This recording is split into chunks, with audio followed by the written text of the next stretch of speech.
Alright, so let's talk about the latest media firestorm. CNN getting slammed for their coverage of the US strikes on Iran's nuclear sites.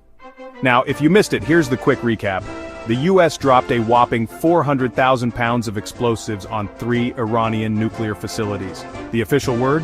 It was all about re-establishing deterrence, showing that the US isn't afraid to act to stop nuclear threats. But here's where things get messy. Some lawmakers like Representative Pat Harrigan are calling out CNN, saying their reporting is completely fake news. Why? Well, just a week and a half before the strikes, CNN was apparently reporting that Iran was years away from building a bomb. But right after the strikes, the narrative suddenly changed. CNN started suggesting that these strikes could actually speed up Iran's nuclear ambitions, putting them just days away from a weapon. So what gives? Is this just sloppy reporting, or is there something more to it? According to a CNN national security analyst, past presidents held back on similar strikes because experts warned they might not work, could have nasty consequences, and might even make Iran rush harder to build a bomb.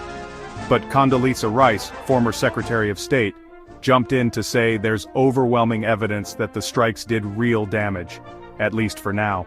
She also called out the quick release of a low-confidence intelligence report just a day after the strikes, saying it was irresponsible and probably too soon to know the full impact. Now there's also the whole question of diplomacy.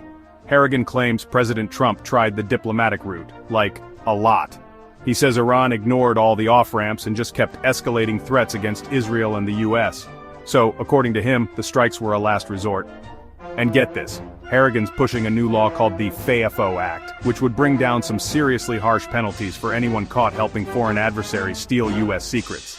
We're talking mandatory prison time and multi-million-dollar fines. Plus, he's calling for prosecution of whoever leaked intelligence on the strikes, hinting that it might have been someone in Congress. So, all in all, it's a classic case of political finger-pointing, media criticism, and a lot of heated debate about who's telling the real story. For news junkies like me, it's a wild ride, but at the end of the day, it reminds me how important it is to check the facts, question the spin, and try to see through the noise. Let me know in the comments, do you trust the media's coverage of these events, or do you think everyone's got their own agenda? Hit like, subscribe, and I'll catch you next time.